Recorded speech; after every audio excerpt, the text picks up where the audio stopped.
Hello, future helicopter pilots. Welcome to this crucial lesson on helicopter safety. Today, let's talk about a major hazard that every helicopter pilot must understand and respect: ice. We'll explore the dangers it poses and how to mitigate the risks. Ice in the sky is a real threat to helicopters and can quickly turn a routine flight into a dangerous situation. What's particularly insidious is that ice can form even when ground temperatures are above freezing. This is due to the atmospheric conditions at altitude. Flying through clouds or visible moisture between +2°C and -20°C puts you at risk of encountering icing conditions. This temperature range is where ice can accrete most rapidly on your aircraft. Ice disrupts airflow over rotor blades, significantly altering their aerodynamic profile. This reduces lift and adds weight, never a good combination, especially when you need power the most. It also increases drag, making your helicopter work harder and consuming more fuel to maintain airspeed and altitude. Chunks of ice can break off, damaging other parts of the helicopter, such as antennas or control surfaces. Worse still, ice ingestion can even choke your engine, leading to a dangerous flameout and potential loss of power. To prevent this, helicopters use anti-icing systems, sophisticated technologies designed to combat ice buildup. Think of them as a warm coat for your aircraft, providing a protective barrier against the elements. These systems keep critical surfaces warm, preventing ice from sticking and accumulating on the rotor blades and other vulnerable areas. Prevention is key. Always be proactive in your approach to icing.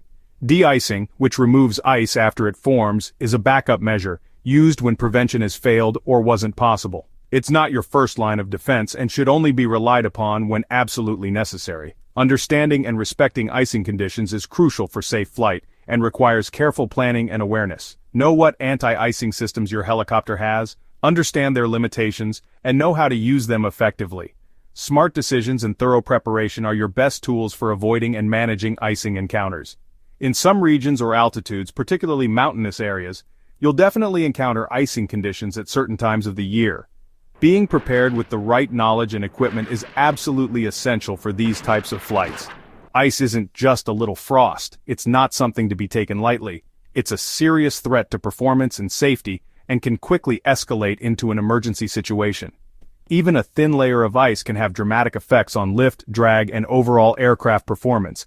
That's why anti-icing is a fundamental part of helicopter operations, especially in regions prone to icing.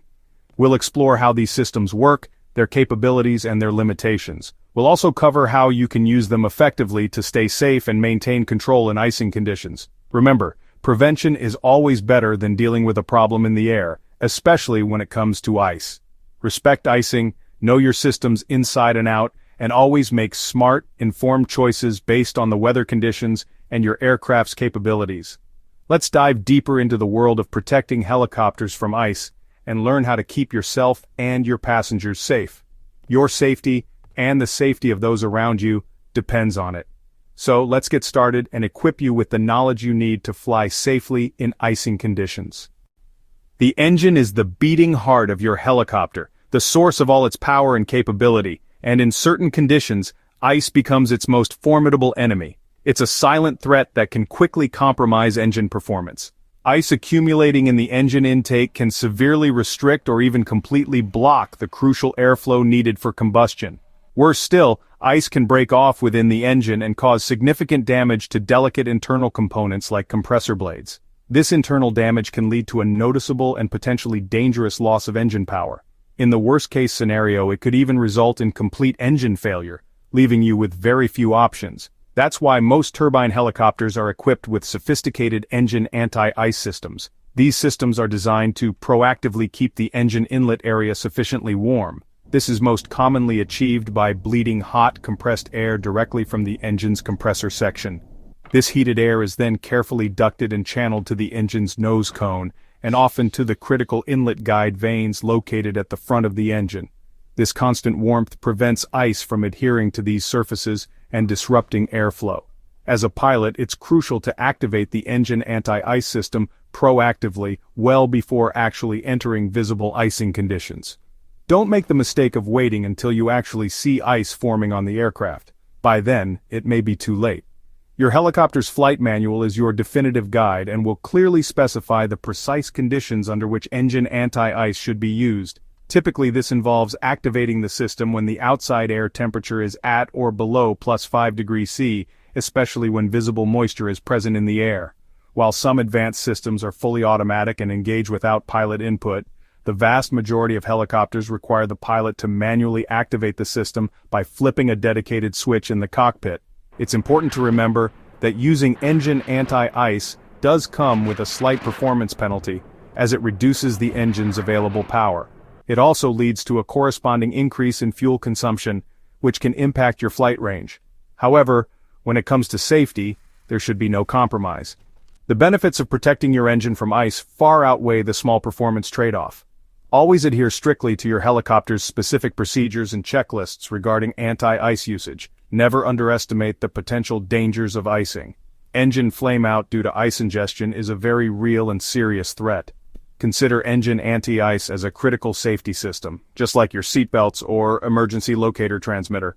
Make sure you thoroughly understand how the system works on your helicopter and, most importantly, when it should be activated. Never gamble with your engine's performance when flying in conditions conducive to icing. Always stay one step ahead of the ice. Activate the anti-ice system early and proactively. The long-term reliability and health of your engine depend directly on the proper and timely use of the anti-ice system. Remember, as with all aspects of flying, a little bit of preparation and knowledge can go a very long way in ensuring a safe flight. Engine anti-ice is your first and most important line of defense against the dangers of in-flight icing. Use it wisely and responsibly.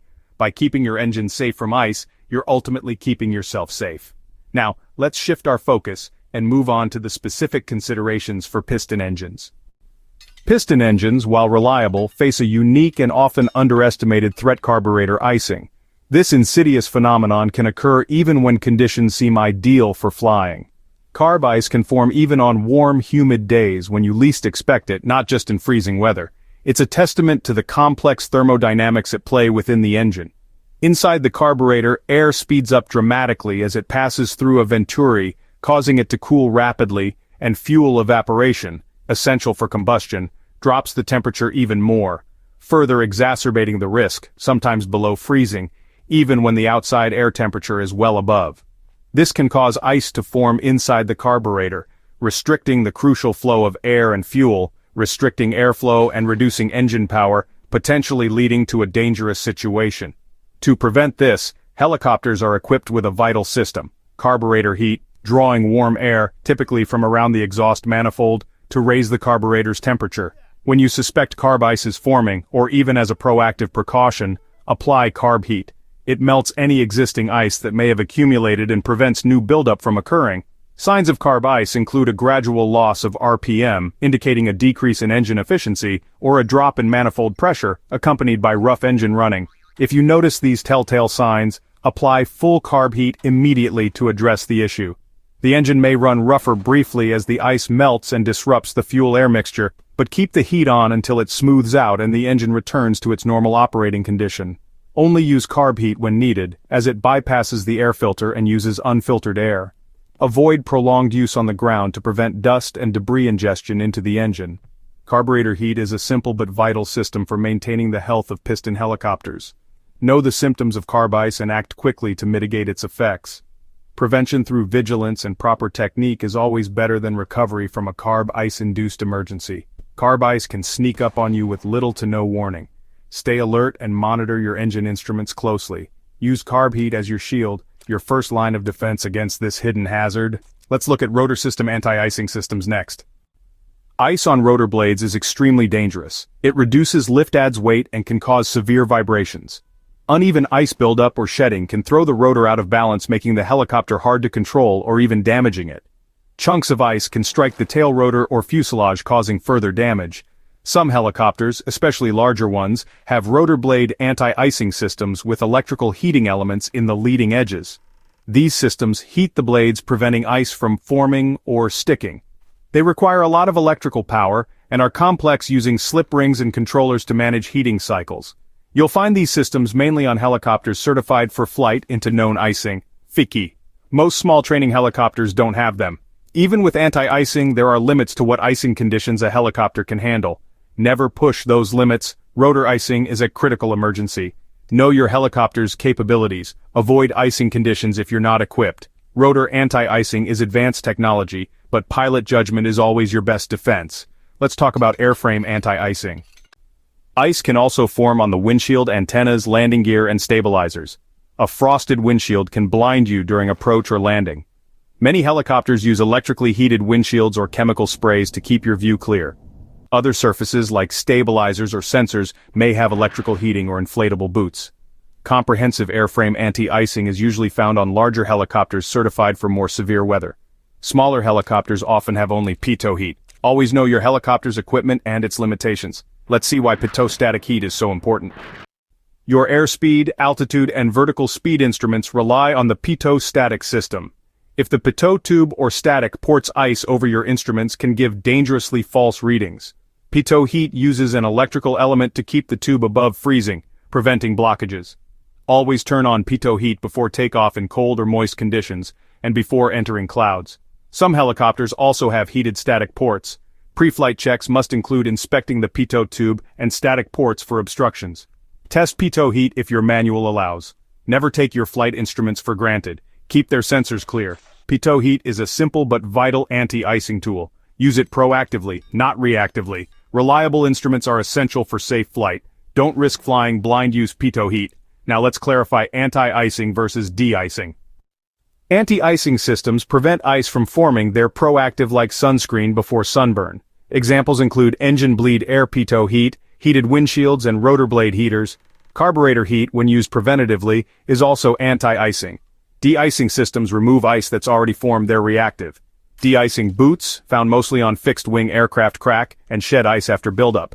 Some heating systems can also melt existing ice. For helicopters, anti-icing is far more critical. Ice on rotor blades can have immediate severe effects. Preventing ice is always the priority. De-icing is a backup, not a substitute. Know the difference and use your systems accordingly. Stay ahead of the ice for maximum safety. Now let's talk about pre-flight vigilance. No anti-icing system replaces good pilot judgment and preparation. Start with a thorough weather briefing. Know the freezing level cloud layers and any icing reports. Inspect your helicopter for frost, ice, or snow on all critical surfaces. The aircraft must be completely clean before flight. Never try to fly off ice. Check anti-icing systems during pre-flight, including pitot heat and engine inlets. Test systems as your manual allows. Know your helicopter's limitations. Most training helicopters aren't certified for flight into known icing. If you encounter unexpected icing, exit those conditions immediately. Always have an escape plan. Sometimes the safest choice is to delay or cancel the flight. Good preparation and caution save lives. Respect icing risks every time you fly. Let's recap. Ice is a serious threat to helicopters, affecting engines, rotors, airframes, and instruments. Anti-icing systems, engine bleed air, carb heat, rotor and windshield heaters, pitot heat, are your main defenses. Their effectiveness depends on your knowledge and timely use. Know your helicopter's systems and procedures. Monitor weather and activate anti-icing early. Good decision-making and preparation are key. Use anti-icing systems proactively, not as an afterthought. Safe flight in icing conditions is possible with the right tools and mindset. Study hard, pre-flight thoroughly, and always respect the weather. Fly safe.